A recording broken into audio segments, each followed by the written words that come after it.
Bienvenue au Canet des Morts, on est ici sur un territoire à la fois urbain et rural aux portes de la réserve naturelle nationale de la Plaine des Morts.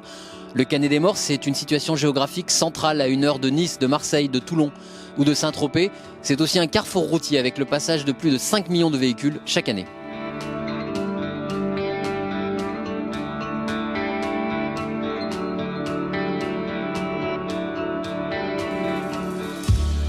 La gare date de 1862 et son ouverture a complètement changé la physionomie de la commune dont le cœur se trouvait alors au Vieux-Canet. On va y retrouver Mélanie Robot et Marcel Migotti.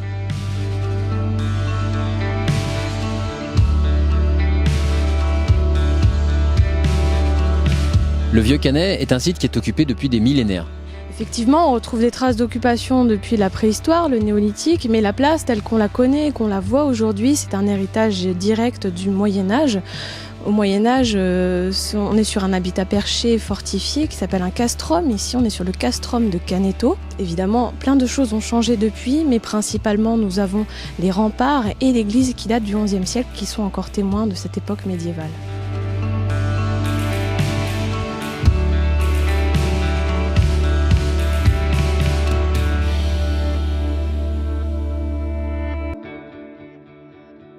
Donc en 1862, avec l'ouverture de la gare, on commence à envisager le transfert de certaines activités dans la plaine. Mais pour ça, il faut de l'argent. Effectivement, pour pouvoir déplacer les écoles, déplacer la mairie, la poste, il est nécessaire d'avoir des fonds. La commune ne les a pas. Donc le maire de l'époque, M. Hainaut, va écrire à Napoléon III pour obtenir des subventions pour se déplacer à 300 mètres de la gare. Napoléon III va donner une réponse favorable à une seule condition, c'est que le village s'appelle désormais le Canet Napoléon. Là, en fait, sans donner de réponse à Napoléon III, la commune va implicitement refuser. Et la vie continue au Vieux-Canet. La vie continue au Vieux-Canet, du coup, autour de la gare, les activités industrielles vont se développer, tout ce qui a rapport avec la châtaigne, le chêne-liège, les verres à soie. Mais la vie quotidienne des villageois va se poursuivre ici, dans le village du Vieux-Canet, qui ne s'appelle pas encore le Vieux-Canet, du coup, c'est le Canet.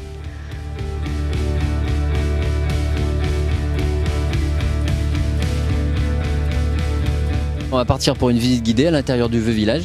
Avec vous Marcel, on y va.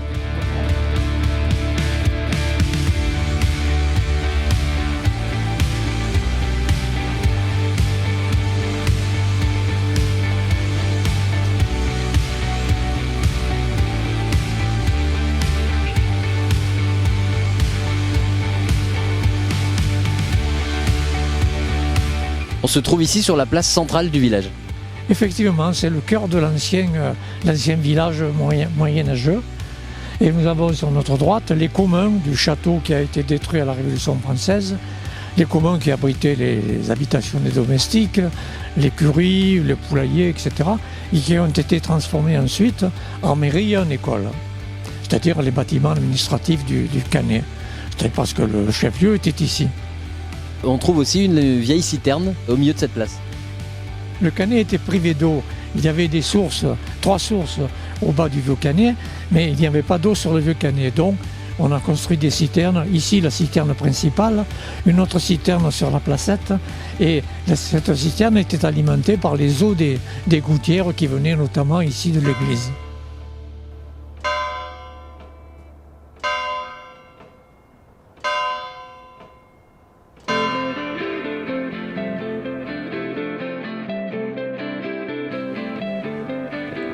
Donc en 1903, c'est le déménagement officiel.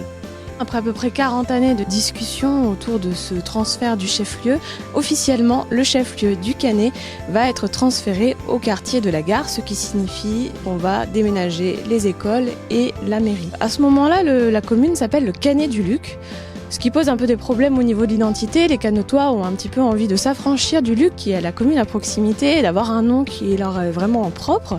Aussi, en 1927, la commune va changer de nom, va s'appeler le Canet des Morts, tout simplement en rapport avec le massif des Morts qui est juste en face. Et un massif des Morts, en France, il n'y en a qu'un, donc la commune devient un petit peu unique.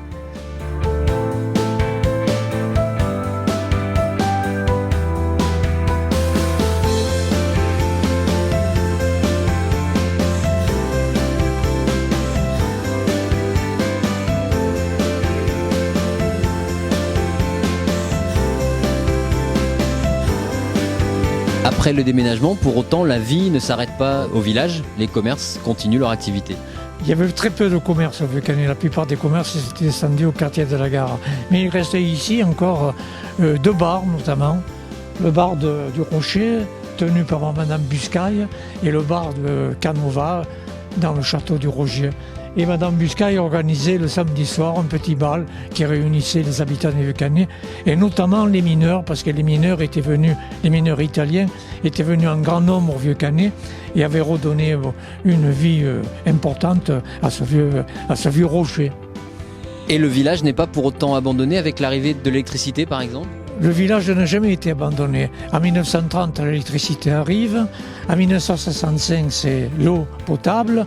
Et en 1990, c'est l'assainissement qui permettait en tout cas de relever des ruines. C'est un village qui vit une vie paisible, tranquille, mais qui n'a jamais été tout à fait abandonné.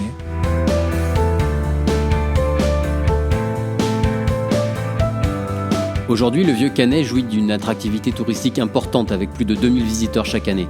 Il compte 2 sites classés, dont l'église, monument historique, et la place des Micocouliers. La ville étant attachée à son patrimoine historique, un plan pluriannuel de réhabilitation a été lancé à l'automne 2018 sur 7 sites du Vieux-Canet.